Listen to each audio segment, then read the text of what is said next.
자, 우리가 바로 다음 내용으로 넘어가 보자면은 우리가 이렇게 상태 변화에 의해서 열이 왔다 갔다 한다는 것에 대해서 배웠었죠.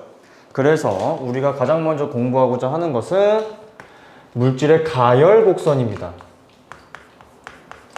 자, 가열 곡선이라고 하는 것은 결국에는 물질을 가열하게 되면서 어떤 식으로 온도 분포가 이루어지게 되는지를 이야기하게 되는 거예요. 저 가열 곡선에서 우리가 공부해야 되는 내용은 크게 세 가지가 존재합니다. 첫 번째는 무엇이냐? 중간중간에 온도가 일정해지는 구간이 등장하게 되거든요. 그런데 우리는 절대 헷갈리지 말아야 할 내용 중에 하나가 이 가열 곡선, 이 실험을 진행하는 동안은 계속 열을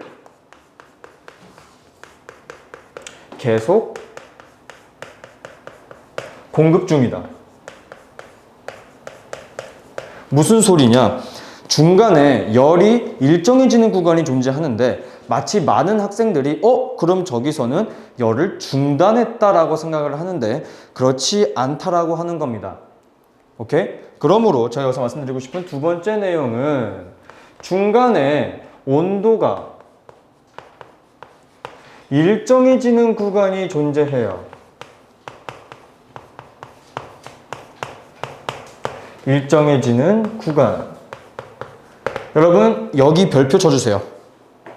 저 온도가 일정해지는 구간에서 어떤 일이 이루어지게 되는 것이냐? 우리가 계속해서 가해주고 있는 저 열 에너지를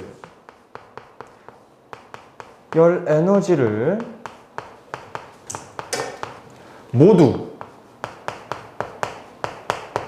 물질의 상태가 변하는 현상, 즉 상태 변화하는 데 사용합니다. 상태 변화 하는데 사용한다. 아시겠습니까? 이 내용은 서술형 혹은 객관식, 주관식 어디서든지 나오는 내용이기 때문에 꼭 기억을 해주셨으면 좋겠고요. 자, 그 다음은 저렇게 온도가 일정해지는 구간이 가열곡선에서는 총 2번 등장합니다. 첫 번째, 녹는 점. 자, 여러분 우리가 녹는다라고 표현을 하게 되면은 무엇이 녹는다라고 이야기를 하게 되겠어? 얼음이 녹는 것. 즉 고체 상태에서 액체 상태로 바뀌는 그 지점을 이야기할 수 있는 거겠죠. 그쵸? 그러므로 고체 상태에서 액체 상태로 바뀌는 그 지점을 이야기하는 겁니다. 자, 그럼 우리 한번 볼까요? 고체에서 액체로 넘어가는 상태 변화의 이름은 뭔가요? 융해죠? 오케이? 융해가 일어나는 그 지점의 온도를 의미하는 것이 녹는 점이다. 오케이? 자, 그 다음 한 번 더 있습니다. 2번 있다라고 이야기를 했죠. 여기서는 끓는 점이라고 이야기할 수 있어요. I'm sorry. 뭔가 했다. 끓는 점이라고 하는 친구가 존재해요. 자, 이 끓는 점은 우리가 물이 팔팔 끓는 거지. 물이 끓어서 무엇으로 바뀌는 겁니까? 기체 상태로 날아가는 거죠. 그래서 액체 상태에서 기체 상태로 일어나는 상태 변화입니다. 그럼 이거를 상태 변화의 이름은 뭐라고 지을 수 있을까? 그렇지. 기화라고 이야기할 수 있겠죠. 그래서 직접 한번 볼까요? 상태 변화에 대한 그래프, 가열 곡선 그래프를 한번 그려볼게요.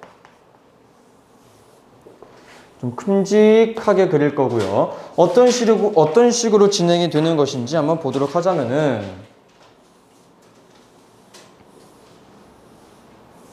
이런 식으로 그래프가 그려지게 됩니다.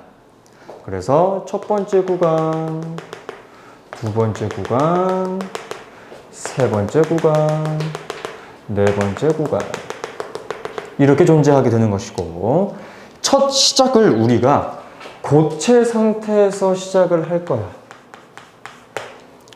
X축은 시간이고요. Y축은 온도예요. 자, 제일 처음에 물질의 온도가 점점 올라가고 있는 이 구간은 고체 상태만 존재합니다. 그리고 온도의 변화가 없이 일정해지는 구간이 존재했죠. 즉 여기서 상태 변화가 일어난다라고 볼 수 있겠지. 그치? 자, 고체에서 상태 변화가 일어난다. 즉 뭐겠습니까? 고체에서 액체로 일어나는 중일 것이기 때문에 여기는 고체와 액체가 둘 다 공존하고 있다라고 볼 수 있을 거예요. 그 다음은 온도가 일정하게 상승되는 구간이 존재하기 때문에 여기는 액체 상태만 존재할 것이며 또다시 온도가 일정해졌어요. 그죠? 그럼 여기서 무슨 일이 벌어지고 있겠어? 상태 변화. 어떤 상태 변화가 일어나는 겁니까? 액체와 기체가 동시에 공존할 것이고 여기는 다시 기체만 존재하는 것. 그쵸? 자, 그럼 우리 한번 봅시다. 고체가 액체로 바뀌는 이 지점을 우리가 뭐라고 얘기하기로 했어? 녹는 점이라고 이야기하기로 했죠. 그 다음 액체가 기체 상태로 바뀌는 이 지점은 끓는 점.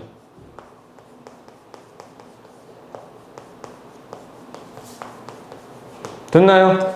자, 그 다음 상태 변화의 이름. 고체에서 액체로 바뀌는 거 뭐라 그랬어? 융해. 여기는 기화. 아시겠습니까? 자, 여러분들은 무엇을 기억하셔야 되는 것이냐? 각각의 구역에서 해당하는 물질의 상태를 다 기억을 하셨으면 좋겠고 지금은 내가 그냥 녹는 점, 끓는 점이라고 표시를 했지만 여기에 숫자가 들어가게 되면은 녹는 점은 몇 도인지 끓는 점은 몇 도인지를 정확하게 여러분들은 구할 수 있어야 되는 거예요. 됐습니까? 네, 좋아요. 자, 그 다음 얘는 가열을 하는 친구이기 때문에 열 에너지는 흡수하고 뭐 이런 내용들은 다 공부할 수 있겠죠? 했던 내용이기 때문에.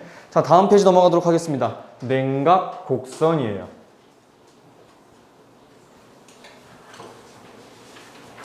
큰 2번이라고 가도록 하겠습니다. 냉각 곡선.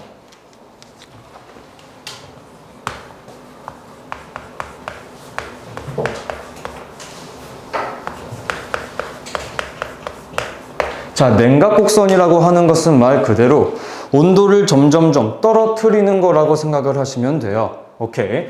자, 아까 가열 곡선도 마찬가지로 이 냉각 곡선에서도 계속해서 열 에너지를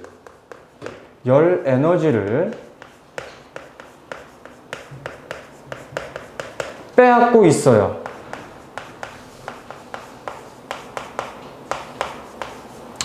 열 에너지를 뭐라고 할까? 열 에너지를 가져오고 있다.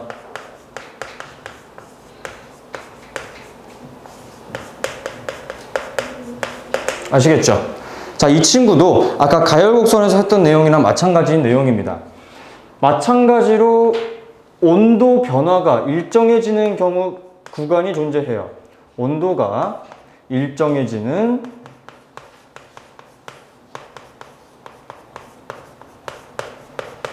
구간 존재합니다. 자, 거기서 여러분들이 정확하게 적어주셔야 되는 것은 무엇이냐? 아까는 공급한 열 에너지가 상태 변화하는데 사용된 거지.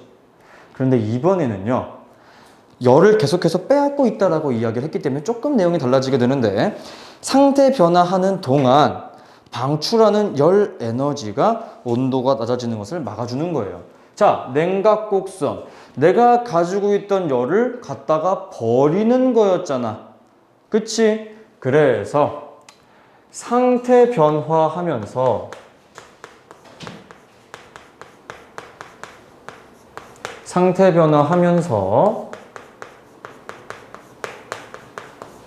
열 에너지를 방출하기 때문에 온도가 일정해지는 구간이 등장하게 되는 겁니다. 그런데 냉각 곡선은 비교적 가열 곡선에 비해서 착한 친구예요. 왜냐? 그 온도가 일정해지는 구간이 어느 점 하나만 존재합니다. 착하죠? 네. 그래서 어느 점은 우리가 물이 얼어버려야 되는 것이기 때문에 액체 상태로 존재하던 물이 고체 상태로 바뀌는 것을 이야기합니다. 우리는 이것을 응고라고 이야기를 하게 되는 거고요. 됐죠? 그래서 이 친구도 그래프를 한번 그려보도록 하겠습니다.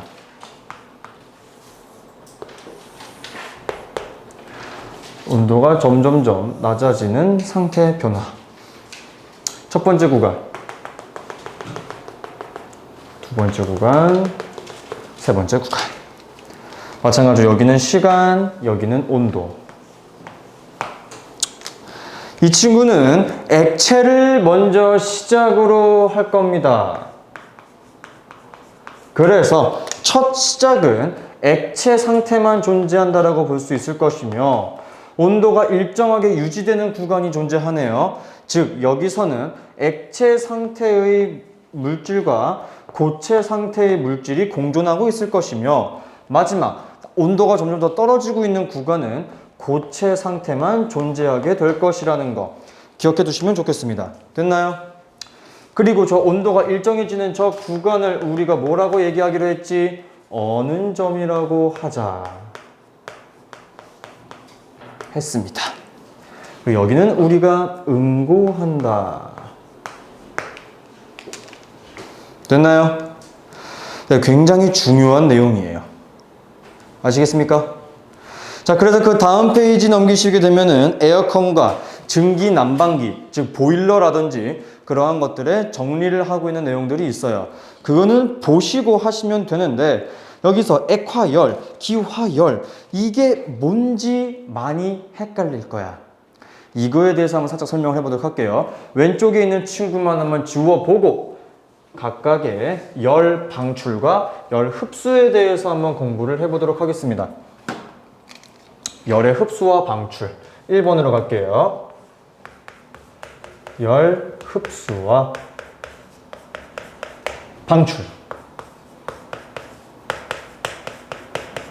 자, 첫 번째, 열을 흡수하는 상태 변화들이 존재해요. 자, 내가 이거 제일 처음 시작하면서 말씀드렸던 내용에서도 충분히 유추할 수 있는 내용이기는 합니다. 자, 여러분, 내가 열을 흡수할 거야. 그럼 나의 온도는 어떻게 돼? 점점 높아지게 되겠지. 즉, 열을 흡수하는 친구들은 가열하는 상태 변화야. 상태 변화. 자, 여러분, 가열할 때 일어나는 상태 변화들 어떤 친구들이 존재하죠? 융해 있고요. 그 다음 기화 있고요. 그 다음 승화 있죠. 이건 이제 아슬게 괜찮지? 이렇게 세 가지 친구들이 있는데 중요한 거, 즉 열을 흡수하는 상태 변화를 이루어지게 되면은요, 내가 아까 뭐라 그랬어? 주변의 온도가 하강한다 이야기했죠.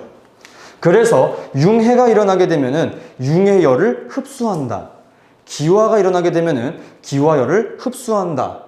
이렇게 이야기할 수 있는 겁니다. 아시겠죠? 꼭 기억을 해주셨으면 좋겠고, 두 번째는 열 방출이에요.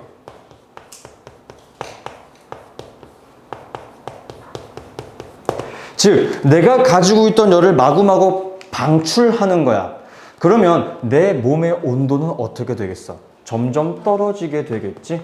그래서 냉각하는 상태 변화들을 이야기하게 되는 거예요. 대표적인 예시들이 응고, 액화, 승화가 존재합니다. 얘네들은 내가 가지고 있던 열을 주변으로 마구마구 뿜어내기 때문에 주변의 온도가 어떻게 되는 거예요? 그렇지. 상승. 기억을 해주셨으면 좋겠습니다. 됐나요? 됐죠? 자, 그 다음으로 시험 문제에서 종종 나오는 문제가 있습니다. 굉장히 중요한 내용이에요, 이거. 굉장히 중요합니다. 첫째, 물질의 상태예요.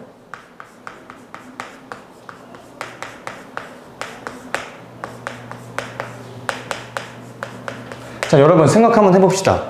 지금 이 강의실이 영하 30도라고 한번 해볼게. 엄청 춥지? 그럼 물은 무슨 상태로 존재할까? 얼음. 즉, 첫 번째, 녹는 점. 물이 녹기 위한 그 녹는 점보다 지금 우리가 살고 있는 이 상온이라고 하는 이곳이 더 낮다면, 오케이? 즉 무슨 소리가 되겠어? 물은 몇 도에서 녹아? 0도에서 녹아. 그리고 만약에 우리가 살고 있는 이 강의실이 만약에 영하 30도가 되면은 숫자가 누가 더 큰 거야? 이쪽이 더 크지? 그러면 얼음이 무슨 상태로 대답을 해버렸어. 물이 무슨 상태로 존재한다고? 얼음 상태로 존재한다. 즉 얼음은 물질의 상태가 뭐예요? 단단한 고체 상태로 존재한다. 이렇게 이야기할 수 있겠죠. 그렇죠? 자, 두 번째는 조금 온도가 올랐어. 녹는 점보다는 높아.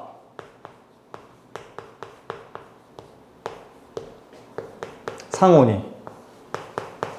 그런데 끓는 점보다는 조금 낮아. 그럼 이때는 무슨 상태로 존재하는 것이냐? 천천히 한번 볼게요. 물의 녹는 점은 0도라고 볼 수 있겠고 물의 끓는 점은 100도라고 볼 수 있겠죠. 그쵸? 이 사이에 존재하는 이때는 물질의 상태가 뭘로 존재한다? 물 상태로 존재하게 될 것이다. 즉 액체 상태로 존재할 겁니다. 그리고 세 번째, 만약에 지금 우리 이 강의실이 끓는 점보다 더 높아요. 무슨 소리야? 안 그래도 더워 죽겠는데 200도로 넘어갔다라고 한번 해볼게. 와우, 어마어마하네요. 그죠? 안 죽어요? 죽죠. 그러면 물질의 상태는 뭘로 존재하게 될 것이냐? 이미 다 증발되고 기화돼서 수증기 상태로 존재하겠죠. 즉 물질의 상태는 기체 상태로 존재하게 되겠죠. 됐습니까? 자, 강의는 여기까지고 뒤에 있는 문제 쭉 풀어 봅시다.